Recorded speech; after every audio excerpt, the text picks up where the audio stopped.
புவி பாய் வந்து அவர் நிறைய என்னை வந்து என்கரேஜ் பண்ணிகிட்டே இருப்பார், மோட்டிவேட் பண்ணுவார். நாங்கள் 2 பேரும் செம்ம காம்பினேஷன். சேம் அப்படியே என்ன நான் எப்படி லைஃப்பில் வந்தோம் அதே மாதிரி அவரும் ரொம்ப கஷ்டப்பட்டு தான் அந்த இடத்துக்கு வந்திருக்காரு. இப்போ கூட பொண்ணு சேப்பா கூட்டு போனா தோனி மாமா அப்படின்பா. ஏன்னா அங்கே தான் நம்ம என்ன தான் ஃபிட்டாக இருந்தாலும் ஹெல்த் அடிக்க விழுந்தா கூட சர்ஜரி நடக்கும். This video is co-sponsored by StruCred app. StruCred college ஸ்டூடெண்ட்ஸுக்கு 1000 rupeesல இருந்து 15,000 rupees வரைக்கும் இன்ஸ்டன்ட் கிரெடிட் கொடுக்குறாங்க. உங்க வீட்ல இருக்கிற எல்டர்ஸோட கன்சல்ட் பண்ணிட்டு அப்ளை பண்ணுங்க. லிங்க் டிஸ்கிரிப்ஷன்ல இருக்கு, செக் பண்ணி பாருங்க. டைம் நான் வந்து மெசேஜ் பண்ணுறது மாதிரி நான் டீமில் இருக்கேன் இந்த மாதிரி ஆடுறேன்னா நம்பவே இல்லை. அதுக்கப்புறம் கூகுள்லாம் டைப் பண்ணி பார்த்தாங்க. எக்ஸிக்யூஷன் கரெக்டாக பண்ணணும், பிளான்ஸ் கரெக்டாக இருக்கணும், டீமுக்காக பண்ணணும். எது நடந்தாலும் பார்த்துக்கலாம் அப்படிங்கிற ஒரு கான்ஃபிடன்ஸ் வந்துச்சு. இங்கே ஒரு வீடுனா எனக்கு வந்து எஸ்ஆர்ஹெச் ஒரு வீடு, அந்த மாதிரியே எனக்கு ஃபீல் இருக்கு. நான் உனக்கு எதுவும் சொல்லிட்டு கொடுக்க தேவையில்ல அப்படின்ற மாதிரியே சொல்லிட்டாரு என்கிட்ட. கொடியே ஒரு ரவுண்ட் வந்ததெல்லாம் செம்ம எமோஷனல் கனெக்ட் ஆயிடுச்சு. வாங்கிட்டு வந்து என்கிட்டயே கொடுத்துட்டாரு அவர். எனக்கு ரொம்ப ஷாக்காக இருந்தது. ட்ரெஸ் மட்டும்தான் மாறி இருக்கே ஒழிய அப்போ எப்படி இருந்தாலும் அப்படி தான் இப்படி இருக்கேன். எல்லோரும் நல்லா இருக்கும்.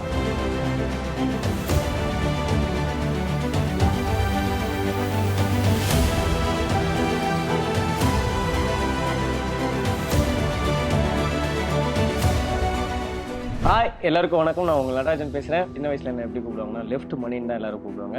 என்னோட ஸ்டோரியை பற்றி உங்களுக்கு எல்லாருக்கும் ஒரு சின்ன ஒரு வீடியோவில் பகவதி பிரசாத் தான் வந்து ப்ரெசென்ட் பண்ண போகிறாரு. அண்ணனும் நானும் வந்து ரொம்ப வருஷமாக நல்ல நெருங்கிய நண்பர்கள். நியூஸ் பேப்பரில் ஃபஸ்ட்டு இன்டர்வியூ எடுத்தது அவர் தான். அதை பற்றி உங்ககிட்ட நிறைய சுவாரஸ்யமான விஷயங்கள் நிறையா வந்து உங்ககிட்ட பகிர போகிறேன், பார்க்கலாம்.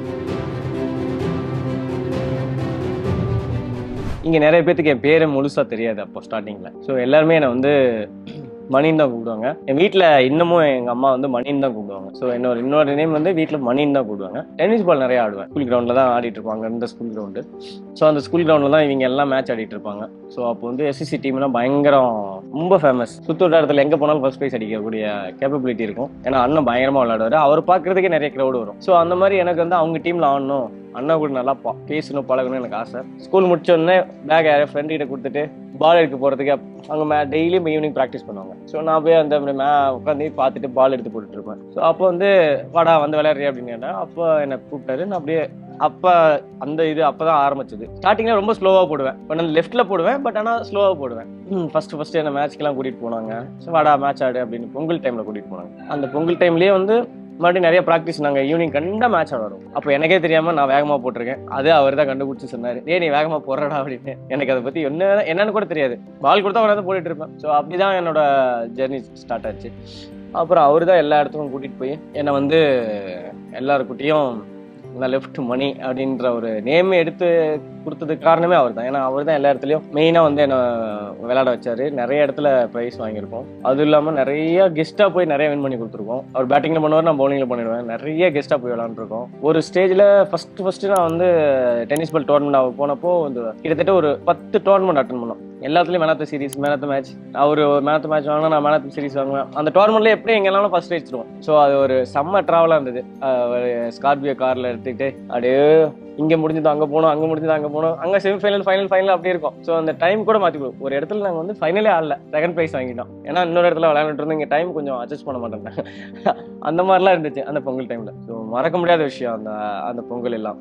எனக்கு ஃபஸ்ட்டு ஜெர்னியே வந்து பயங்கரமாக இருந்தது. அதுக்கப்புறம் லைஃப்பில் மறக்க முடியாத டென்னிஸ் பால் டோர்னமெண்ட்னா ஒரு 50,000 டோர்னமெண்ட் ஒன்று சேலம் மாவட்டத்திலேயே நடத்தாத விஷயம் ஒன்று நடத்தினாங்க, மேச்சேரியில் நடத்தினாங்க. அதில் என்னன்னா டே நைட் கேம், நைட்டும் மேட்ச் இருக்கும், பகல்லையும் மேட்ச் இருக்கும். நாங்கள் வந்து அந்த ஃப்ளட் லைட்டில் ஆடினது கிடையாது. அதாவது அந்த ஒரு மேட்ச் ஜெயிச்சா நாங்கள் வந்து செகண்ட் மேட்ச் வந்து ஃப்ளட் லைட்டில் ஆடுவோம்.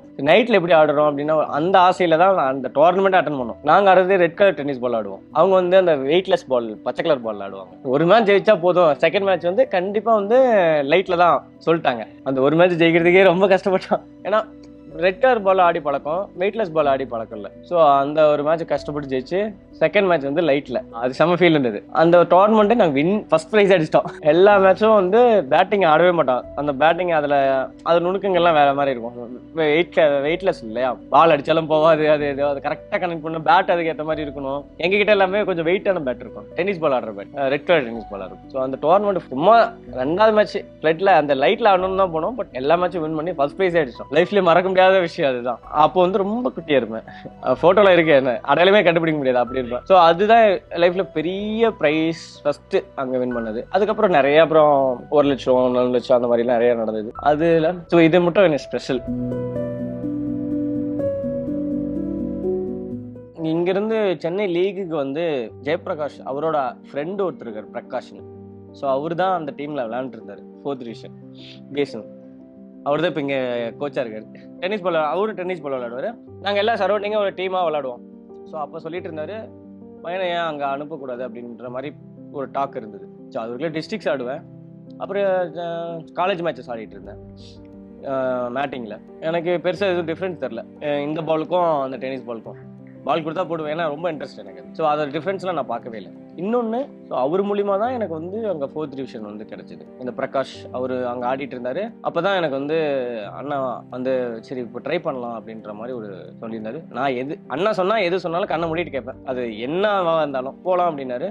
அது என்ன ஃபர்ஸ்ட் என்னை கூட்டிகிட்டு போனதும் அவர் தான். சேலம்லேருந்து ஒரு ஃபர்ஸ்ட் ஊருனா சிட்டிக்கு அவர் தான் ஃபர்ஸ்ட் கூட்டிகிட்டு போனார். பயங்கரமாக டிஃப்ரெண்டாக இருந்துச்சு. நைட்டு பஸ் ஏறி போவோம். காலைல அந்த கோயம்பேடு பக்கத்தில் ஒரு குளிச்சுட்டு ரெடி ஆகிறதுக்கு ஒரு அங்கே பக்கத்துலேயே ஒரு இது இருக்கும். 10 ரூபா கொடுத்தா எல்லாமே நடக்கும். பாத்ரூம் இது மாதிரிலாம் போயிட்டு ட்ரெஸ் குடிச்சிட்டு அப்படியே சென்ட் பீச் போயிடுவோம். சென்ட் பீச் தான் ஃபர்ஸ்ட் கிரவுண்ட் என்னது.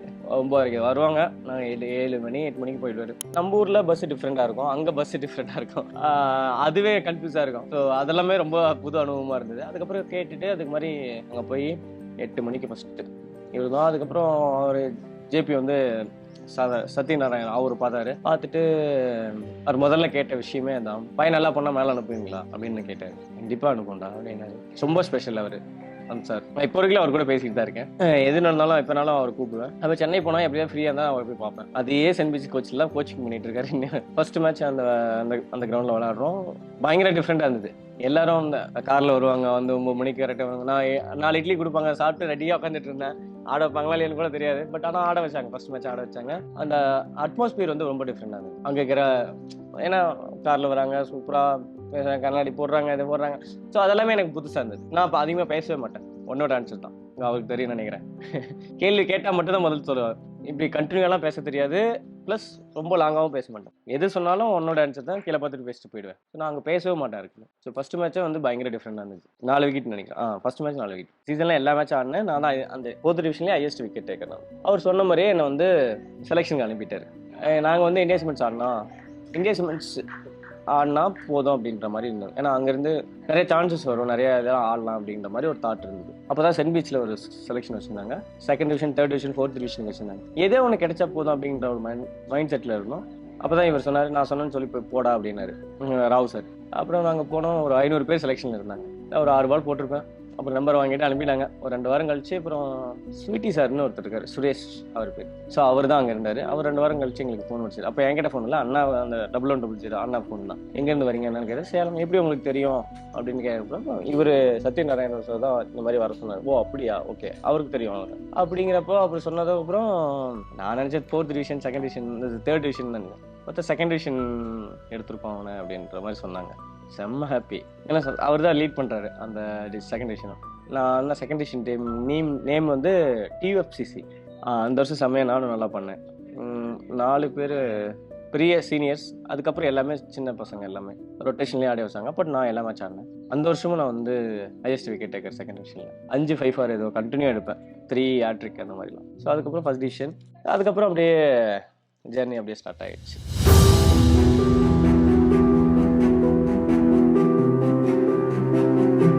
ஃபர்ஸ்ட் மேட்ச் அது பெங்கால் கொல்கட்டாவில் ஆடுறேன். டெபு மேட்ச்சில் 3 விக்கெட்டு. ஸோ அந்த மேட்ச் எனக்கு முடிஞ்சோடனே இங்கே சென்னையில் மேட்ச் நமக்கு பார்த்தா என்னை வந்து நீ வீட்டுக்கு போய்ட்ற அப்படின்னு. சம்மந்தமே இல்லை, நல்லா தானே பண்ணியிருக்கோம் அப்படின்னு அந்த மாதிரி தாட் இருந்து. அப்புறம் தான் சொன்னாங்க செக்கிங் கூப்பிட்ருக்காங்க அப்படின்னு. எனக்கு அப்படியே அல்ல இல்லை அவள் தான் முடிஞ்சிச்சு, கிரிக்கெட் கெரியரே முடிஞ்சிச்சு அப்படின்ற மாதிரி ஒரு தாட்டு.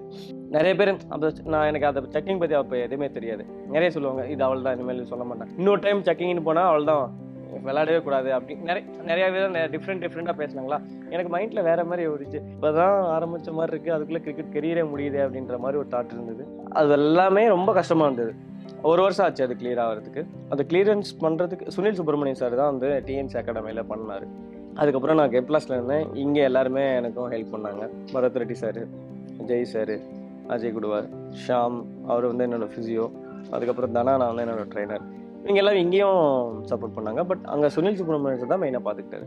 ஸ்டார்டிங் ரொம்ப கஷ்டப்பட்டேன். எதுவுமே மாற்றலை. ரன்னப்பு கொஞ்சம் லைட்டாக லோடிங் மட்டும் நான் எப்படி எடுப்பேன், கொஞ்சம் நேரம் எடுத்தேன், அவ்வளோதான். அதுலேயே எனக்கு வந்து பயங்கர டிஃப்ரென்ஸ் இருந்தது. பிகாஸ் இத்தனை வருஷமாக போட்டுட்டு இருந்தேன், திடீர்னு அதை மாற்றணும் நிறையா சின்ன சின்ன நிகழ் மாதிரி நிறையா வந்துச்சு. அந்த காலகட்டங்களில் நான் வந்து கெப்லாஸில் இருந்தேன். அந்த டைமில் அவள் தான் கெரியர் முடிஞ்சிருச்சு. லைஃப்பில் என்ன பண்ண போகிறேன்னு தெரில, இதுக்கப்புறம் எப்படி இதுலேருந்து கம்பேக் கொடுக்க போகிறதுன்னு தெரில அப்படிங்கிற மாதிரி. அப்போ தான் இவங்கெல்லாம் எனக்கு வந்து உறுதுணையாக இருந்தாங்க. எங்கள் அண்ணா கூட இருந்தவங்க எல்லாம் அவங்க தான் இப்போ இந்த கிரவுண்டில் எல்லாம் ஃபுல்லாக பார்த்துக்கிறாங்க. ஸோ அவங்க மட்டும் எனக்கு அண்ணா மட்டும் பாசிட்டிவாக பேசினா நான் என்ன துக்கத்தில் இருந்தாலும் நான் வந்துடுவேன் மேலே. ஸோ என்கிட்ட அவர்கிட்ட இருந்து ஒரு நல்ல குட் வேட், ஒரு நல்ல விஷயம் வந்துடுச்சுன்னா அவர் எதுனாலும் நான் பார்த்துக்கிறேன்டா அப்படின்னா கண்ணை மூடிட்டு நான் வந்து செம்மையாக இருப்பேன். ஸோ நான் பார்த்துக்கலாம்டா அப்படின்னு சொல்லி ஒரு வருஷமாக வந்து கூட இருந்து மோட்டிவேட் பண்ணிக்கிட்டே இருந்தாங்க. ரெட்டி சார் எனக்கு அப்பப்போ கூப்பிட்டு பேசுவார். இதெல்லாம் ஒன்றுமே இல்லை, எல்லாத்துக்கும் நடக்கிறது தான். அப்புறம் பாலாஜி நாவும் சொல்லியிருக்காரு இதெல்லாம் ஒன்றும் இல்லை, எல்லாருக்கும் நடக்கிறது தான் அப்படின்னு. ஸோ இந்த ஒரு வருஷம் ரொம்ப கஷ்டமாக இருந்துச்சு. நான் மறுபடியும் என்ன நினச்சேன்னா, எப்படி தமிழ்நாடு டீம் போகணும், மறுபடியும் அந்த இடத்த பிடிக்கணுங்கிறது தான் ஒரே தாட்டாக இருந்தது. அப்போ தான் அந்த டிஎன்பிஎல்னு ஒரு விஷயம் நான் வந்தது. ஸோ அதில் நல்லா பண்ணதுனால தான் எனக்கு வந்து பயங்கர நேம் வந்துச்சு. ஃபஸ்ட்டு டிஎன்பிஎல்லையே அந்த 6 பாலுக்கு 6 இருக்கிற அந்த இதெல்லாம் அந்த சீசன் நல்லா பண்ணதுனால எனக்கு தமிழ்நாடு டீம்லேயே இடம் கிடச்சிது. அந்த வருஷம் சூப்பராக பண்ணியிருந்தேன். ரெட் பால், ஒயிட் பால் எல்லாத்துலேயும். ஸோ அதில் அந்த எல்லாம் நல்லா பண்ணதுனால ஐபிஎல்ல எனக்கு சான்ஸ் கிடச்சி.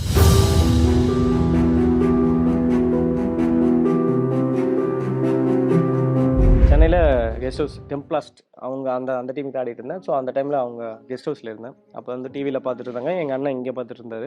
எல்லோரும் பயங்கர ஹாப்பி. பட் எனக்கு வந்து ரொம்ப ப்ரெஷர். நான் அப்போ வந்து எதுவுமே தமிழ்நாடு மட்டும்தான் ஆடி இருப்பேன். பட் 3 கோடி ரூபாய் எடுத்திருப்பாங்க. அது வந்து எனக்கு வந்து டிஃப்ரெண்ட்டாக இருந்துச்சு. சடனாக அவ்வளோ ப்ரைஸ், நம்மளுக்கு 20 லட்ச ரூபா ப்ரைஸ் கிடைச்சா போதும், நமக்கு சான்ஸ் கொடுத்தா போதும் அப்படின்ற மாதிரி தான் இருந்தது. பட் இவ்வளோ கொடுத்து எடுத்ததும் எனக்கு வந்து ஹாப்பி ஒரு பக்கம். பட் எப்படி சர்வே பண்ண போகிறேன்னு ஒரு தரம். ஸோ இவ்வளோ நம்பி எடுத்துருக்காங்களா, அவங்களுக்கு என்ன பண்ண போகிறோம், அந்த ஒரு ப்ரெஷர் அதிகமாக இருந்துச்சு. ப்ளஸ் பஞ்சாப் டீமில் நிறைய பேர் இருந்தாங்க. அதுவும் சேவாக் சார் கூட அதெல்லாம் நல்லா இருந்தது. இன்னொன்று என்னென்னா, நான் பேசவும் மாட்டேன், எனக்கு வரவும் வராது, எப்படி கம்யூனிகேட் பண்ணுறது அப்படின்னு நினச்சின்னா அப்போ தான் ஸ்ரீதர் சார் இருந்தார். ஸோ அவர் தான் ஃபுல்லாக ஹெல்ப் பண்ணார். சேவாக் சார் சூப்பராக பார்த்துக்கிட்டாங்க எல்லாமே. ஸோ அந்த வருஷம் நான் வந்து எனக்கு தெரிஞ்சு ஒரு 6 மேட்ச் தான் ஆடிருப்பேன். எல்லா மேட்சும் ஆடல.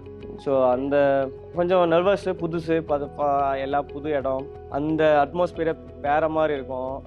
அதில் சேலஞ்சிங்லாம் நிறைய டிஃப்ரெண்டாக இருந்துச்சு. அப்போ தான் தெரிஞ்சது நம்ம நிறைய கற்றுக்கணும் அப்படின்னு. ஸோ அதுக்கப்புறம் அதுக்கு அடுத்த வருஷம் எஸ்ஆர்ஹெச் எடுத்தாங்க. அந்த கண்டிப்பாக தெரியும், ஏன்னா அந்த வருஷம் நான் சரியாக பண்ணல. எனக்கு கொடுத்த சான்ஸை நான் கரெக்டாக யூஸ் பண்ணல. எனக்கு ப்ரெஷரு அதில் தான் கொஞ்சம் சின்ன சின்ன நிகழ் இருந்துச்சு. ஸோ அடுத்த வருஷம் வந்து விட்டுருவாங்கன்னு எனக்கு கண்டிப்பாக தெரியும். விட்டாங்க. அதுக்கப்புறம் நான் எதுவுமே ஆடல. ஒரு வருஷம் சர்ஜரி, எல்போவில் ஏதோ பிரச்சனைன்னு சொல்லி சர்ஜரி பண்ணேன். எடுப்பாங்களா இல்லையான்னு கூட எனக்கு தெரியாது. அப்புறம் எஸ்ஆர்ஹெச் எடுத்தாங்க. ஸோ எஸ்ஆர்ஹெச்சில் 7 வருஷம் ட்ராவல் பண்ணேன். ரொம்ப நல்லா சூப்பரான, எப்படி சொல்கிறது, மறக்கவே முடியாது. அது என்னோட இன்னொரு வீடு மாதிரி ஆயிடுச்சு அது. ஏன்னா 7 வருஷம் இங்கே நம்ம கூட இருந்தவங்க எல்லாரும் நமக்கு தெரியும். முரளி சார் இருந்தார். ஸோ நிறைய பேர் நிறைய இன்ட்ராக்ட் ஆனாங்க. அது சப்போஸ் ஃபுல்லாக 20 பேர்கிட்ட இருப்பாங்க, எல்லாரும் தமிழ் பேசுவாங்க. நிறையா இருந்தது. என்னோடய பர்சனல் ட்ரைனரு, பர்சனல் ஃபிசியோ, இந்த ஷாம் தனாலாம் இன்னும் அங்கே தான் இருக்காங்க. ஸோ அவங்களாம் இருந்தது எனக்கு ரொம்ப ப்ளஸ்ஸாக இருந்தது. ஸோ அப்படி ஸ்டார்ட் ஆச்சு. அங்கே 2 வருஷம் வந்து பெஞ்சில் உட்காந்தேன். 18, 19 2 வருஷமும் ஆடலை. பட் கஷ்டமாக தான் இருந்துச்சு, சான்ஸ் கிடைக்கலையே அப்படின்னு. பட் ஆனால் என்னை விடலை, ரீட்டன் பண்ணி அப்படியே வச்சுட்டாங்க. நான் புவி கிட்ட நிறைய இன்ட்ராக்ட் ஆகும். அவர் சூப்பரான ஆள், எல்லாருக்கும் ஹெல்ப் பண்ணுவார். நானும் 2 வருஷம் உட்காந்துருந்தேன்டா, இதை பற்றி கலக்குது, நிறைய கற்றுக்கோ அப்படின்னாரு. அப்புறம் அவரை பற்றி நிறைய விஷயம் நிறைய அவரும் சொல்லிக் கொடுப்பாரு, நானும் என்னை கேட்பேன் நிறைய விஷயம். அப்புறம் முரளிதரன் சார் கூட ஒர்க் பண்ணேன். 19 2 வருஷம் ஆடல. அதுக்கப்புறம் லாக்டவுன் தான் வந்துச்சேன், கொரோனா. அந்த டைம் ஃபுல்லாக எல்லாருக்கும் பேட் அந்த வருஷம், எனக்கு மட்டும் அந்த வருஷம் பயங்கர லக்கி வருஷம் அது. ஏன்னா என் பொண்ணு பிறந்த வருஷம் தான் அந்த வருஷம் தான் எனக்கு ஐபிஎல்ல சான்ஸ் கிடைச்சிது. அப்பதான் என்ன யாருன்னு தெரிய ஆரம்பிச்சிது. அந்த வருஷம் தான் இந்தியாவும் ஆடினேன். அது மட்டும் இல்லாமல் எல்லா ஃபார்மேட்டும் அந்த வருஷம் தான் ஆடினேன். ஸோ அந்த வருஷம் மட்டும் எனக்கு ரொம்ப ரொம்ப ஸ்பெஷல். லக்ஷ்மண் சார் ரொம்ப மோட்டிவேட் பண்ணுவார் என்ன, எல்லாரும் பண்ணுவாங்க. அப்போ 2020 தான் எனக்கு வந்து சான்ஸே கொடுத்தாங்க. அதுவும் புவி பாய் வந்து நிறையா பேசுவார் என்கிட்ட. ப்ராக்டிஸ் மேட்ச்சில் நிறைய விஷயம் கேட்பேன். அவர் நிறைய என்னை வந்து என்கரேஜ் பண்ணிகிட்டே இருப்பார், மோட்டிவேட் பண்ணுவார். நாங்கள் 2 பேரும் செம்ம காம்பினேஷன். எப்போ ஆரம்பிச்சுன்னா 2020 ஆடினேன் SRHக்காக. அதுக்கப்புறம் 21, 22, 24 வரைக்கும் ஆடிருக்கேன். 2 பேரும் செம்ம காம்பினேஷன், செம்ம கோர். நான் அடி வாங்கினா அவர் நல்லா பண்ணுவார், அவர் அடி வாங்கினா நான் நல்லா பண்ணுவேன்.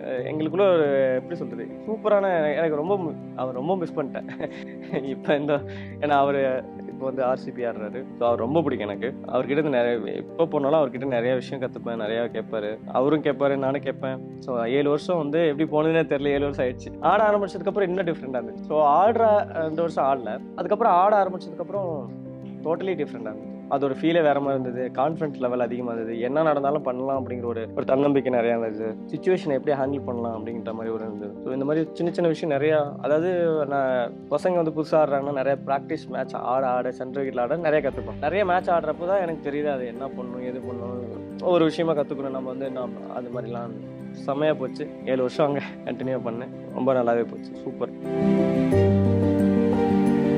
நீங்கள் கேட்ட அந்த இது வந்து ABD வில்லியர்ஸ் அந்த விக்கெட் வந்து எப்பவுமே ஆல் டைம் ஃபேவரட் எனக்கு அது. ஏன்னா என்னோட ஸ்டாக் போலில் அந்த விக்கெட் எடுத்தது ரொம்ப சந்தோஷம். ப்ளஸ் அன்றைக்கி தான் என் பொண்ணு பிறந்த டே, November 6 நாக் அவுட் மேட்ச். அது குவாலிஃபயரில் வந்து knock out match RCB vs SRH. அந்த மேட்ச்சில் நான் நல்லா பண்ணி கொடுத்தது, வின் பண்ணி கொடுத்ததுல ரொம்ப ரொம்ப சந்தோஷம். ஸோ அந்த வருஷம் எல்லாமே எனக்கு எப்படி இன்ஸ்டண்ட்டாக எப்படி சொல்கிறதுனா மூமெண்ட்டாக எனக்கு ரொம்ப என்ஜாய் பண்ணேன். லாக்டவுன் ஒரு பக்கம் பயம், பட் எனக்கு நல்லது எல்லாமே நல்லா தான் நடந்தது எல்லாமே. ஸோ IPL நல்லா பண்ணேன். அந்த வருஷம் நாங்கள் வந்து செமிஃபைனல்ஸ் வரைக்கும் குவாலிஃபை ஆனோம். அதுக்கப்புறம் இந்தியா வந்து நெட் பவுலராக கூப்பிட்டாங்க. அதுக்கப்புறம் யாருக்கோ இன்ஜுரின்னு சொல்லிட்டு என்னை வந்து 2020 போட்டாங்க. அதுக்கப்புறம் 2020 தான் போட்டாங்க. மற்றது ஜாலியாக நெட் பவுலராக இருந்துட்டு நிறையா சுற்றி பார்க்கலாம் அப்படின்னு ஆஸ்திரேலியா ஃபஸ்ட்டு போனதே இல்லையே. ஸோ அதனால் ஆஸ்திரேலியா போகிறோம், எப்படி இருக்குன்னு தெரியல. அப்படியே ஒரு கனவு வந்து பார்த்தா 1 டேயில் போட்டாங்க. அப்புறம் டெஸ்ட்லேயும் போட்டாங்க. மறக்க முடியாத வருஷம் அது எனக்கு. ஸோ அந்த போல்டு வந்து எனக்கு ABD வில்லியர்ஸ் போல்டு எடுத்தது வந்து இன்னும் ஆல் டைம் ஃபேவரட் எனக்கு.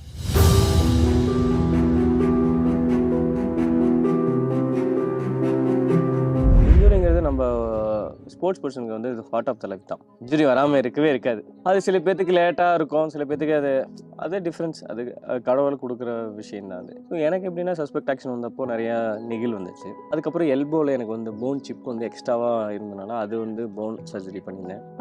அது முடிஞ்சதும் விஜய் சேரில் பால் போட்டு டேரெக்டாக கேட்ச் பிடிக்கிறப்போ இந்த ஃபிங்கர் ஃபுல்லாக நொறுங்கிடுச்சு இந்த ஃபிங்கர். ஸோ இந்த ஃபிங்கர் ஃபுல்லாக போயிடுச்சு. இது ஒரு சர்ஜரி பண்ணியிருந்தேன். சரி, ஓகே, நேச்சுரல் நடக்கிறது, நாமளாக தேடிக்கிட்டு போனதில்லை. நம்ம இத்தனைக்கும் நம்ம ஃபிட்னஸ்ஸு ட்ரைனிங் எல்லாமே ஃபாலோ பண்ணுறோம். நம்ம கையில் இதில்லை, கடவுள் கொடுக்குறது தான். ஸோ நான் அப்படி தான் நினைப்பேன். பட் எனக்கு ஃபஸ்ட்டு இந்த சஸ்பெக்ட் ஆக்ஷன்லேருந்து நிறைய விஷயம் கற்றுக்கிட்டேன். ஸோ அது 1 வருஷம் ஆகிறதுனால நிறைய விஷயம் கற்றுக்கிறதுனால எனக்கு வந்து மற்ற இன்ஜுரிஸ்லேருந்து ஈஸியாக ஓவர் கம் பண்ண முடியும் அப்படிங்கிற ஒரு கான்ஃபிடன்ட் வந்துச்சு. பிகாஸ் ஃபிசியோ ட்ரைனர் வந்து என்னோட பர்சனலாக அவங்க இருக்கிறதுனால எனக்கு இன்னும் கான்ஃபிடென்ட்.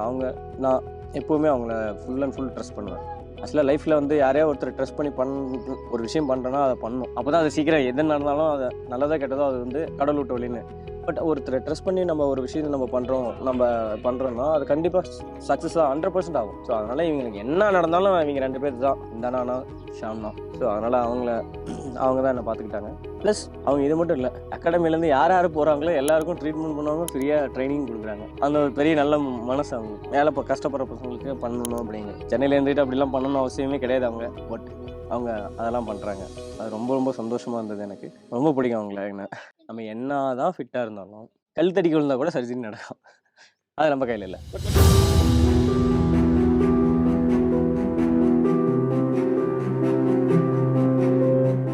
ஃபேமிலி சப்போர்ட்டுங்க எப்பயுமே ஆல்வேஸ் எப்பயுமே இருக்கணும். எங்கள் அம்மாவுக்கு அப்பையிலேருந்து இப்போ வரைக்கும் தான் கிரிக்கெட் பற்றி தெரியாது, அடிபடாமல் ஆடணும். எங்கள் அம்மாவும் பழகிட்டாங்க. எனக்கு நிறைய இடத்துல அடிபடுறதுனால. பட் ஆனால் ரொம்ப கஷ்டப்படுவாங்க. சில விஷயம் மைனராக நடக்கிறது, ஏதாவது அடி காயம் அந்த மாதிரிலாம் சொல்ல மாட்டேன். ரொம்ப கஷ்டப்படுவாங்க. இந்த மாதிரி கட்டு போகிறது அதெல்லாம் தான் எங்கள் வீட்டில் இருப்பேன். ஸோ அவங்க கண்ணு முன்னாடி இருக்கிற வரைக்கும் பிரச்சனை இல்லை, நான் பார்த்துக்கிறேன் அப்படின்ற மாதிரி பார்த்துப்பாங்க அம்மா. கண்டிப்பாக எல்லாருக்கும் வருத்தம் இருக்கும். இப்போ உங்களுக்கு தெரியும் நிறையா விஷயம். இப்போ இந்த இதுக்குன்னா இது இவ்வளோ நாள் ஆகும் அப்படின்னு. அவங்களுக்கு என்ன தெரியும்? அவங்களுக்கு ஒன்றும் தெரியாது. என் பொண்ணு இந்த ஷோல்டரில் அடிபட்டு இருந்துச்சு, எலும்பில். அப்படி கையை வச்சு ஃபஸ்ட் டைம் அவளை நான் ஊரில் இருந்தேன். அப்படி வீட்டுக்கு வந்து பார்க்குறேன். இப்படி இது இந்த ஸ்லீவ் போட்டுருந்தேன். அழுவாச்சு, அப்படி அழுவுறா. எனக்கே கண்காணிச்சு. அவளுக்கு என்ன தெரியும்? ஒரு 2-3 வயசு பொண்ணு. அவளுக்கு அடிபட்டுச்சுன்னு இந்த கையே தொட்டு பார்த்துட்டு வரா. அப்பாவுக்கு அடிபட்டுருச்சு. அவ்வளோ எமோஷனலாக இருந்தது எனக்கு. ஸோ அந்த மாதிரி அவங்க இந்த குழந்தைக்கே தெரியாத, விவரம் தெரியாத குழந்தைக்கு எங்கள் அம்மாவுக்கு எல்லாமே இருக்கும். எங்கள் அம்மா ரொம்ப எமோஷனல். என்னை ரொம்ப ரொம்ப பிடிக்கும். 5 பேரை பெற்றாங்க. பட் ஆனால் என்ன தான் ரொம்ப பிடிக்கும் எனக்கு. எனக்குன்னா தாங்க மாட்டாங்க. ஒய்ஃபும் அது மாதிரி தான். ஏன்னா அவங்க கொஞ்சம் படிச்சிருக்காங்க. அவங்களுக்கு தெரியும் இந்த இது விஷயம் என்ன நடக்குதுன்னு. பட் எனக்கு அப்படி தெரியாது. பட் எங்கள் தங்கச்சி இவங்க சுற்றிக்கிறவங்க எல்லாருமே ரொம்ப கண்டிப்பாக கஷ்டப்படுவாங்க. அதை நானும் பார்த்துருக்கேன். பட் சில விஷயம் சொல்ல மாட்டேன். சொன்ன என்ன கஷ்டப்படுவாங்களே. ஸோ அப்போல்லாம் ஃப்ரெண்டு தான். அதுக்கப்புறம் கேப் 5 வருஷம் ஆயிடுச்சு. அவங்க வெளியில் போய் படிக்க போயிட்டாங்க. நான் இந்த பக்கம் அப்படியே போயிட்டேன். இந்த மாதிரி ஃபஸ்ட் டைம் நான் வந்து மெசேஜ் பண்ணுற மாதிரி நான் டீமில் இருக்கேன் இந்த மாதிரி ஆடுறேன்னா நம்பவே இல்லை. அதுக்கப்புறம் கூகுள்லாம் டைப் பண்ணி பார்த்தாங்க இருக்கானா பேர் இருக்கு. நம்ம ஊர்லேருந்து இப்படி போவாங்களா நமக்கு தெரியாதுல்ல. அது பெரிய விஷயம் அந்த கிரிக்கெட் இருக்கிறது. அப்படி பார்த்துட்டு அதுக்கப்புறம் ஷாக்காக கேட்டாங்க ஆமாம் அப்படின்னு. அதுக்கப்புறம் பேச ஆரம்பித்தோம். ரொம்ப சப்போர்ட் தான். அம்மா எப்படி ஃபீல் பண்ணுவாங்களோ அது மாதிரி தான் அவங்களும் ஃபீல் பண்ணுவாங்க. அடிப்பட்டாலோ இது பட்டாலோ. மெயினாக அண்ணா இருக்கிறதுனால எங்கள் அம்மாவுக்கும் சரி ஒய்ஃபுக்கும் சரி கவலை கிடையாது. அண்ணா பார்த்துப்பாரு. அதனால எது நடந்தாலும் அண்ணா இருக்காரு. ஸோ அதனால இவங்க எல்லாமே எனக்கு எல்லாமே எப்படி சொல்கிறது, ஒரு பாசிட்டிவ் வைப் தான். வீட்லேயா இருக்கட்டும், என்னை சுற்றி இருக்கிறவங்களா இருக்கட்டும், என் ஃப்ரெண்ட்ஸாக இருக்கட்டும், இல்லை சுற்றி இருக்கவங்க எல்லாமே மோட்டிவேட் பண்ணிக்கிட்டே இருப்பாங்க. என்ன யாரும் டிஸ்கரேஜ் பண்ண மாட்டாங்க. விழுந்தா தூக்கி விடுறதுக்கு எனக்கு இருக்கிறதுனால, எனக்கு அந்த ஒரு சப்போர்ட் இருக்கிறதுனால எனக்கு எது நடந்தாலும் நான் எப்படினாலும் மேலே வந்துடும் அப்படிங்கிற ஒரு கான்ஃபிடென்ட். நல்லா பேசுவாங்க, மோட்டிவேட் பண்ணுவாங்க, முடியும் அப்படின்னு அந்த மாதிரிலாம் நிறைய பண்ணுவோம்.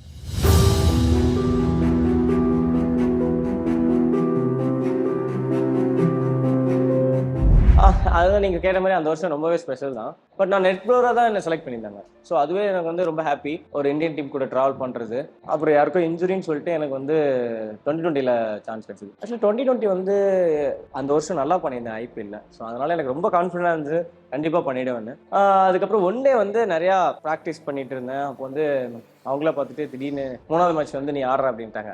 எனக்கு செம சாக்கு. என்னடா திடீர்னு ஒன் டே ஆட சொல்லிட்டாங்க அப்படின்னு. ரொம்ப ஹாப்பி. ஃபர்ஸ்ட் நெட் பாலராக வரப்போ எனக்கு வந்து அந்த ப்ராக்டிஸ் டிஷர்ட் கொடுத்தாங்க. அந்த லோகோ, அந்த இந்தியா லோகோ ரொம்ப பிடிக்கும். 2 விதமான லோகோ பிடிக்கும். ஒன்று தமிழ்நாடு லோகோ ரொம்ப பிடிக்கும். ப்ளஸ் அந்த இந்தியா ரொம்ப எமோஷனல் ஆகிட்டேன். அதை பார்த்து ரொம்ப நானும் எங்கள் அண்ணாட்ட ஃபோன் பண்ணி பேசி இந்த மாதிரிலாம் அழுதேட்டேன் எமோஷனலாக. ஸோ அது ரொம்ப பிடிக்கும். அந்த ஜெர்சி ப்ராக்டிஸ் போட்டதே ரொம்ப பிடிக்கும். அதுக்கப்புறம் மேட்ச்லாம் ஆடினே அந்த பேர் போட்டு அதெல்லாம் வந்ததெல்லாம் ரொம்ப நம்ம எமோஷனல் கனெக்ஷன் நிறையவே இருக்குது. 3rd ஓடியை வந்து ஆட சொன்னாங்க. திடீர்னு நெட் பாலராக இருந்தது நாளைக்கு மேட்ச் ஆட அப்படின்னாங்க. எனக்கு என்ன ஷாக் ஆகிட்டேன். சரி அப்படியே ஓகே. ஸோ ஒயிட் பால் தானே அப்படின்னு. அதுக்கப்புறம் 2 மேட்ச் வந்து டெஸ்ட்டுக்கு நாங்கள் நெட் பாலராக தான் இருந்தேன். நானும் வாஷியும் தான் அங்கே ஃபுல்லாக. அவன் தான் எல்லா இடத்துக்கும் கூப்பிட்டு போவான். நானும் வாஷி, ஹரிபிரசாத் இப்போ அனலிஸ்ட் இருக்கான்ல அவன். ஸோ அவன் மோஸ்ட்டாக வர மாட்டான். பட் இவன் நிறையா வாட்டி நானும் அவனும் வெளியே போவோம். சாப்பிட்றதுக்கு தான் நிறைய நான்வெஜ் பிரியர் 2 பேரும். ஸோ அதனால் வெளியே கூப்பிட்டு போவோம். அப்புறம் அந்த மாதிரி இருந்தது. அவன் வந்து சொல்லிடுவான் ப்ராக்டிஸ் முடிச்சுட்டு நம்ம போயிடலாம் வெளியே. நாங்கள் அப்படியே 2 மேட்ச் அப்படி ட்ராவல் பண்ணோம். பார்த்தா 3வது மேட்ச் எங்களை போட்டாங்க. 3வது மேட்ச் ஸ்குவாடில் போட்டாங்க. சிட்னி கேம் நினைக்கிறேன். I think sir. ஆமாம் 3வது மேட்ச்சு. ஆமாம் 3வது மேட்ச் போட்டாங்க சிட்னியில். அந்த கேமில் நாங்கள் 2 பேரும் டீமில் இருக்கிறோம். டீம்னா 11s கிடையாது. பட் ஸ்குவாடில் இருக்கோம். 3வது மேட்ச் அங்கே இருந்தோம். அப்புறம் நான் 6வது மேட்ச் ஆடவே வச்சுட்டாங்க. அப்போ தான் எனக்கு வந்து இந்த நீல வந்து இஷ்யூ ஆரம்பிச்சிச்சு. 3வது மேட்ச்ல தான் எனக்கு அந்த நீ ஆரம்பிச்சது. இது முடிச்சுட்டு வந்தோடனே ஐபிஎல் வந்தோம். ஐபிஎல் வந்தப்போ 2 மேட்ச் என்னமோ ஆடினேன். அதுக்கப்புறம் முடியல. அதுக்கப்புறம் சர்ஜரி பண்ணிட்டேன். அது ஒவ்வொரு மூமெண்ட்டும் பயங்கரமாக இருந்தது. அந்த கேபா டெஸ்ட்லாம் வின் பண்ணதெல்லாம் வேற லெவலில் இருந்தது. அதுக்கப்புறம் அந்த வின் பண்ணி அந்த கொடியை ஒரு ரவுண்ட் வந்ததெல்லாம் செம்ம எமோஷனல் கனெக்ட் ஆயிடுச்சு. எனக்கு அந்த டெஸ்ட் வந்து எல்லாரும் தோத்துருவோன்னு நினச்சாங்க. இதில் என்ன இல்லைன்னா நான் பேட்டிங் போகிறப்போ எங்கள் டீமே வந்து பாவமாக பார்த்தாங்க என்ன அடிபடக்கூடாதுன்னு. அதெல்லாம் நல்லாவே இருந்தது. சூப்பராக இருந்துச்சு. ஹர்திக் பாண்டியா வந்து அந்த கப் எடுத்துகிட்டு வந்து என்கிட்ட கொடுக்குறப்போ ரொம்ப எமோஷ்னலாக இருந்தது. ப்ளஸ் அந்த அது ஏதோ ஒரு படத்தில் சொன்னாங்க, வெற்றி இது உன்னோட கப்பு அப்படின்ற மாதிரி. ஸோ அந்த மாதிரி எனக்கு இருந்தது. அவன் வந்து இன்டர்வியூவில் சொல்லியிருந்தேன், ஆக்சுவலாக அவனுக்கு தான் கொடுத்துருக்கணும், அவன் நல்லா பண்ணியிருந்தான் அப்படின்ற மாதிரி. வாங்கிட்டு வந்து என்கிட்டே கொடுத்துட்டாரு அவர். எனக்கு ரொம்ப ஷாக்காக இருந்தது, சர்ப்ரைஸாக இருந்துச்சு அவர் வந்து கொடுக்குறப்ப ஹர்திக் பாண்டியா. இன்னொன்று அந்த சீரிஸ் வேறு வின் பண்ணியிருப்போம் 2020. அதில் மெயினாக அவரும் நல்லா பண்ணியிருப்பாரு. அவர் ஒரு அந்த சீரிஸ் வின் பண்ண காரணத்துக்கு ஒரு லாஸ்ட் மேட்ச் ஏதோ சிட்னியில் விளையாண்டு பயங்கரமாக வின் பண்ணி கொடுப்பாரு. ரொம்ப எமோஷனலாக இருந்தது, ரொம்ப சர்ப்ரைஸாக கொண்டு வந்து கொடுத்தாரு. அது மறக்கவே முடியாது. ப்ளஸ் விராட் கோலி அந்த சீரிஸ் வின் பண்ண கப்பையும் வந்து என்கிட்ட தான் எங்கேயும் நின்றுருக்கோம் வந்து கொடுப்பாரு. அதெல்லாமே ரொம்ப என்ஜாய் பண்ணேன். அதெல்லாம் இப்போ அப்பப்போ வீடியோ எடுத்து பார்ப்பேன் நான். ரொம்ப எமோஷ்னலாகவும் இருக்கும். பட் மறக்க முடியாத விஷயங்களாக இருக்கும். அதனால் எனக்கு எதுவுமே என்ன நடக்குதுன்னு கூட தெரியாதுங்க.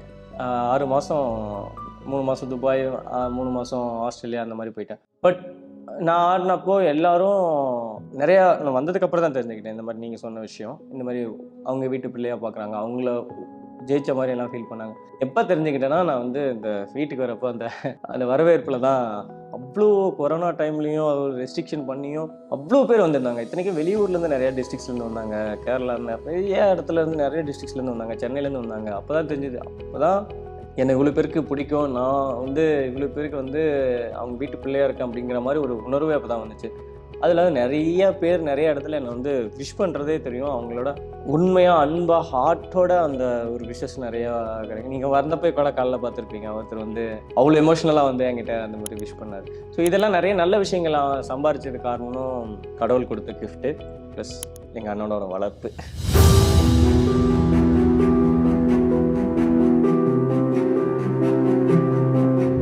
டேர்ல்ஸ்டைன் வந்து என்கிட்ட வந்து நான் அப்போ வந்து நல்லா ஆட ஆரம்பிச்சிருக்கேன். இந்த பீக்கில் வந்தார்.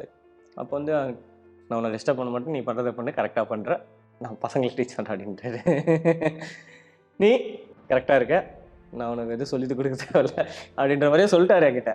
ஸோ ஸ்டார்டிங்கில் 2 வருஷமாக ஒர்க் பண்ணது வந்து முரளிதரன் சார் கூட. ஏன்னா அவர்கிட்ட நான் இன்ஸ்விங் ட்ரை பண்ணேன். ஸோ அவர் தான் எனக்கு வந்து 2 வருஷம் ஆச்சு அந்த இன்ஸ்விங் ப்ராக்டிஸ் பண்ணிகிட்டே இருந்தோம். அப்போ நிறையா ஒர்க் பண்ணுவோம். ஆடா போலிங்கில் ஒர்க் பண்ணலாம் அப்படின்னு நிறையா அவர் பண்ணார். அதுக்கப்புறம் லக்ஷ்மண் சார் நிறையா கூப்பிட்டு பேசுவார். அவரும் ரொம்ப நல்லா மோட்டிவேட் பண்ணுவார். டாம் ஆல்மோஸ்ட் அவர் வந்து கோச்சாக இருக்கிறதுனால அந்த மேட்ச் வின் பண்ணோம் அந்த ஒரு இதில் இருப்பார். பட் எங்கள்கிட்டையும் அடிக்கடி பேசுவார், நல்லாவும் பழகுவார். இது மாதிரிலாம் ஒர்க் பண்ணு அப்படின்ற மாதிரி சொல்லுவார். பவுலிங்கை பற்றியும் சொல்லுவார், இந்த மாதிரி இன்னும் கொஞ்சம் டாலாக இருந்தால் பெட்டராக இருக்கும் அந்த மாதிரிலாம். அதுக்கப்புறம் லாரா சார்லாம் மறக்க முடியாது. ரொம்ப ஜாலியான ஆள், என்னை ரொம்ப பிடிக்கும் அவருக்கு, எனக்கும் அவர் ரொம்ப பிடிக்கும்.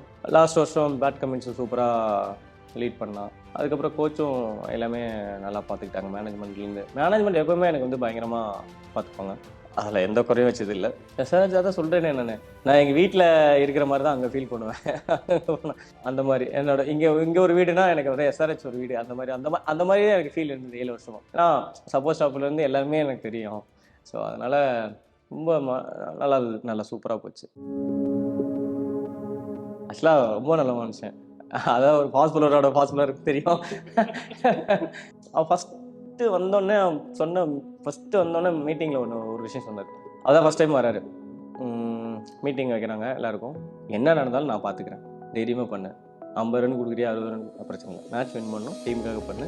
வெளியில் எதுனாலும் பேசிட்டு போகிறாங்க, அதை பற்றிலாம் இந்த கதெல்லாம் இந்த கதை விட்டு நான் இருக்கேன். சப்போஸ் ஸ்டாப் இருக்கோம், நாங்கள் கோச் இருக்கோம், நான் பார்த்துக்கிறேன், தைரியமாக பண்ணு அப்படின்னாங்க. எல்லாருக்கிட்டையும் என்ன தோணுதோ அதை கரெக்டாக பண்ணு அப்படின்னு செம்ம கான்ஃபிடன்ஸ் வந்துச்சு அதுலேயே. ஸோ பேட் கமெண்ட்ஸ் எப்படின்னா, இப்போ ஃபாரினர் பிளேயர்ஸாக இருக்கட்டும், இல்லை யாராவது ஒரு கேப்டன் பண்ணுறாங்கன்னா அவ்வளோ சீக்கிரம் யாரும் இந்தியன்ஸ் ஒரு பவுலரை நம்புவாங்களான்னு எனக்கு தெரியாது. நிறைய பார்த்துருக்கு. ஏன்னா கொஞ்சம் கரண்ட்டில் இருக்கிறவங்க இந்தியா விளையாடுறவங்களா இல்லை அந்தந்த ஊருக்கு விளையாடுறவங்களா நம்புவாங்க. பட் அவன் வந்து என்னை வந்து எல்லா சுச்சுவேஷனையும் யூஸ் பண்ணான். நம்பி கஷ்டமான சுச்சுவேஷன் எல்லா இடத்துலையும் என்னை வந்து கூப்பிட்டு வந்து அந்த சுச்சுவேஷனில் போட வச்சான்னா ரொம்ப அவன் போட்டிருக்கான். அவன் கரண்ட்டில் செமையாக வேர்ல்ட் கப் எல்லாம் பண்ணியிருக்காங்க, அவங்களே போடலாம். பட் என் மேலே அவ்வளோ நம்பிக்கை வச்சு எல்லா இடத்துலையும் எந்த கஷ்டமான சுச்சுவேஷனையும் என்னை வந்து அவர் வந்து பந்து போட வச்சார். ஸோ அந்த நம்பிக்கை வந்தது கொடுத்து வச்சுக்கோங்க.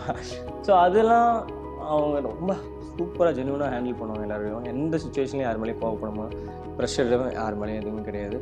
ப்ளஸ் கேப்டன் எனக்கு ரொம்ப பிடிச்சிருந்தது. கேப்டனாக ரொம்ப சூப்பராக ஹேண்டில் பண்ணுவாங்க எல்லாம். அந்த லாஸ்ட் வருஷம் நீங்கள் பார்த்தீங்கன்னா ஐபிஎல்ல வந்து எல்லாருமே 200, 250 விக்கெட் அந்த மாதிரி கொடுத்துருந்தேன். விக்கெட் ஃபுல் அண்ட் ஃபுல் வந்து ஃபேவராக பேட்ஸ்மேன் ரிலேட்டடாக தான் இருந்துச்சு. காங்கிரீட்டில் போட்டு ஆடுற மாதிரி தான் இருந்துச்சு. பட் எல்லா டீம்லேயும் ஸ்பின்னர் இருந்தாங்கன்னு வச்சுக்கோங்க. பட் எங்கள் டீமில் 4 பேர் ஃபாஸ்ட் பவுலர் மட்டுமே தான் ஆடணும் எல்லா இடத்துலையும். அந்த டீமை வச்சுட்டு அப்படியே வந்தோம். இவ்வளோ தூரம் நாங்கள் போன ஃபைனல் வந்ததுக்கு ஸோ நாங்கள் போட்ட எஃபர்ட்டு, பட் டீம் மேனேஜ்மெண்ட்டு எல்லாரும் சப்போர்ட்டு ப்ளஸ் கோச்சஸ் செம்மையாக எஃபர்ட் போட்டாங்க. ப்ளஸ் பிளேயர்ஸ் செம்மையாக நாங்கள் நல்லா ஆடணும். கேப்டன் சூப்பராக பண்ணோம். Main thing.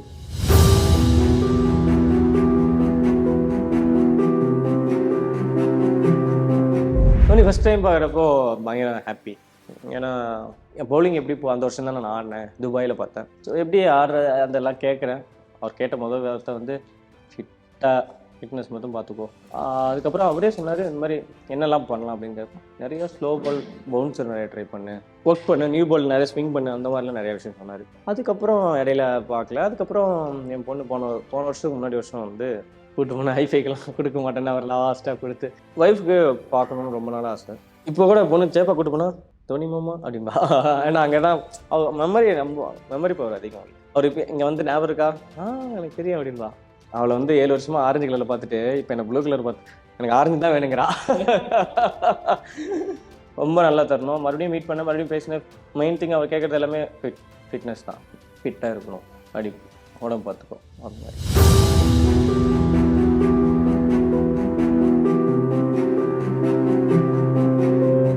டெல்லி டீம் தான் வேற ஒழிய, அதாவது எஸ்ஆர்ஹெச்லேருந்து இன்னொரு இடத்துக்கு போகிறான், ஊர் தான் வேற.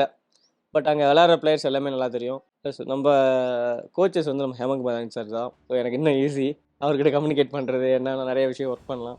அவர் வேணு சார், ஸோ அவங்களாம் இருக்கிறவங்க. அந்த மேனேஜ்மெண்ட் வந்து சூப்பர் மேனேஜ்மெண்ட். பிளேயரை நல்லா மோட்டிவேட் பண்ணுவாங்க, கேர் பண்ணுவாங்க. புது இடத்துல ஆட போகிறோம் அவள் தானே ஒழிய, மற்றபடி எல்லாமே ஓகே. இன்னொன்று என்னென்னா, மிச்சல் ஸ்டார் கூட நானும் 2 பேரும் ஒன்றா ஆட போகிறோம்.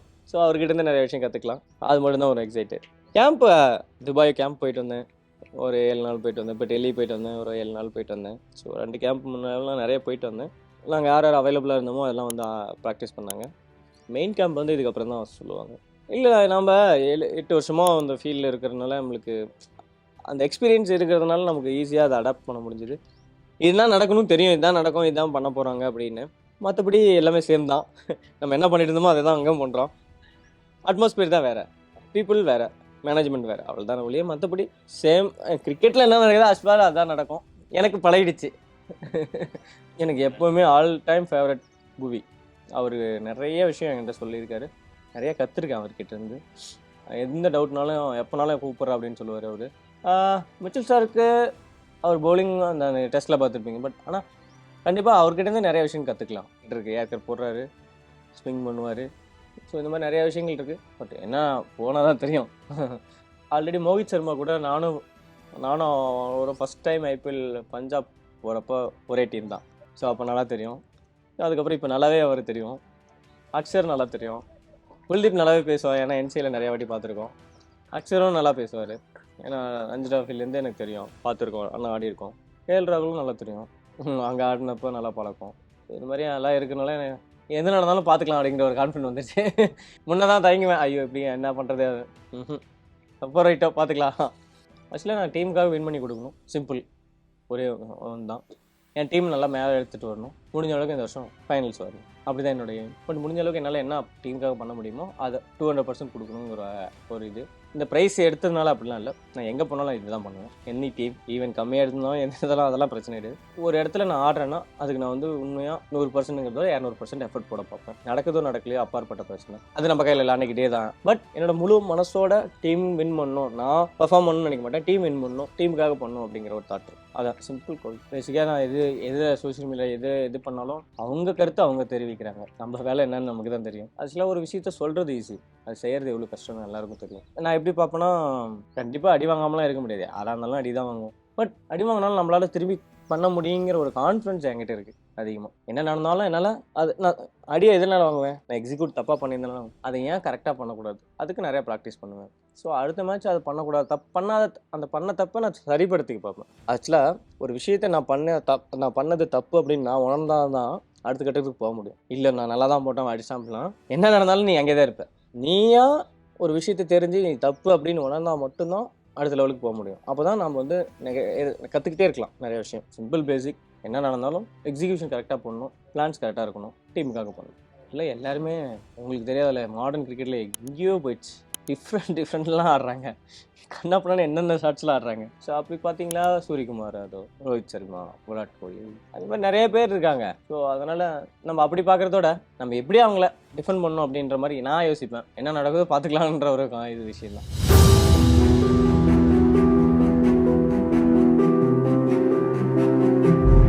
ஆக்சுவலாக ஒரே வார்த்தை சொல்லணும், எல்லா ஃபங்க்ஷனும் என்னை விட்டு பண்ண மாட்டார். அவர் வீட்டில் ஒரு பையனை பார்ப்பார், அவர் தம்பியை தான் பார்க்குறாரு. ஸோ அவர் ஆல்ரெடி சொன்ன விஷயம் என்னென்னா, எந்த ஃபங்க்ஷன் நடந்தாலும் நான் இல்லாமல் பண்ண மாட்டேன், நீ வந்துடணும் எதுக்குனாலும் அப்படின்றாரு. ஸோ அதனால் என்ன நடந்தாலும் என்னை கூப்பிட்ருவாரு ஃபஸ்ட்டு. என்ன சின்னதாக நடந்தாலும் ஃபங்க்ஷன் வச்சாலும் சரி, எது நடந்தாலும் கூப்பிடுவாரு. நானே கால் பண்ணாலும் அவரே வாரத்தில் 2 வாட்டியாவது வீடியோ கால் பண்ணிடுவார். ஸோ ரொம்ப ரொம்ப நல்ல மனிதர். நிறைய கஷ்டப்படுறவங்களுக்கு சப்போர்ட் பண்ணுறாரு. அந்த மாதிரி வளர்ந்து வரவங்க நிறைய பேர் அந்த சினி ஃபீல்டியாக இருக்கட்டும், அவங்களுக்குலாம் நல்லா மோட்டிவேட் பண்ணுறாரு, என்கரேஜ் பண்ணுறாரு. அவர் தீவிரமான நல்ல முருகர் பக்தர். எங்கே போனாலும் கோயிலுக்கு போயிடுவார். நானும் அந்த மாதிரி தான், எங்கேனாலும் கோயிலுக்கு போயிடுவேன். நாங்கள்லாம் ஒரு ஃபேமிலி மெம்பர்ஸ் 2 பேரும். எங்கள் வீட்லேயும் சரி, அவங்க வீட்லேயும் சரி. ஸோ ரொம்ப பிடிக்கும் எனக்கு. அவருக்கும் பர்சனலாக என்ன ரொம்ப பிடிக்கும். எவ்வளோ பிஸியாக இருந்தாலும் எனக்கு கால் பண்ணிவிடுவார். வாரத்தில் எப்போயோ ஒன்று பண்ணிவிடுவார். ரீசெண்டாக இங்கே கிரவுண்டு கூட அவர் வந்திருந்தார். எங்கேயுமே போக மாட்டார். எனக்காக மறுபடியும் ஒரு டைம் வந்திருந்தார். அந்த டோர்னமெண்ட் நடத்தணும், ஜேபி நெட்வொர்க் ட்ராஃபி. ஸோ அதுக்கு அவர் தான் அந்த சீஃப் கெஸ்ட்டாக. ஸோ அவர் தான் ஸ்பான்சர் பண்ணியிருந்தார். ஸோ அதனால் என்ன நடந்தாலும் நான் கூப்பிட்டா வந்துடுவார். அவர் சொன்ன விஷயம்லாம் நிறையா சேம் அப்படியே என்ன நான் எப்படி லைஃப்பில் வந்தனோ அதே மாதிரி அவரும் ரொம்ப கஷ்டப்பட்டு தான் அந்த இடத்துக்கு வந்திருக்காரு. அவ்வளோ சீக்கிரம் அந்த அதுவும் சினி ஃபீல்டில் பொறுத்த வரைக்கும் நிறைய விஷயங்கள் இருக்குது, உங்களுக்கு தெரியாது ஒன்றும் இல்லை. அவரே நிறையா சொல்லியிருக்காரு. ஏகப்பட்ட விஷயம் நடக்கும். என்ன அதில் வந்து இவர் ஓவர் கம் பண்ணி இப்போ இங்கேருந்தோ ஒருத்தர் வந்து அந்த இடத்துக்கு இப்போ வந்து ஸ்டாராக நிற்கிறாருன்னா கண்டிப்பாக அவர் கஷ்டப்பட்ட ஒரு விஷயம், ஹார்ட் ஒர்க் பண்ண ஒரு விஷயம். அவர் அப்புறம் கடவுளை அவர் கொடுத்த கிஃப்ட்டு தான் அது. ஸோ எங்கள் 2 பேரும் அதனால தான் என்னை ரொம்ப பிடிக்கும் அவருக்கு. அந்த ஜர்னி நானும் அப்படி தான் இங்கேருந்து வந்திருக்கேன் அப்படிங்கிறனால அதனால் அது ரொம்ப கனெக்ட் ஆகிட்டோம் நாங்கள். எல்லாம் என்கிட்ட ஜாலியாக இப்போ படத்தில் எப்படி காமெடி பண்ணுறாரு அதே மாதிரி இங்கேயும் பண்ணுவார். உங்கள் பசங்க எல்லாருக்குமே பேசுவார். இன்ட்ராக்ட் ஆகிறது ஈஸியாக ஆகலாம் அவர்கிட்ட. எல்லாருக்கிட்டையும் எங்கே யார் கேட்டாலும் எதுனாலும் மூஞ்சி சொல்லிக்க மாட்டார். நேராக நின்று ஃபோட்டோ கொடுக்குறதுலேருந்து எல்லாமே வாங்கப்பா பார்த்துக்கலாம் அப்படின்றவாரு. ஸோ அந்த மாதிரி ஒரு நல்ல மனிதர் அவர்.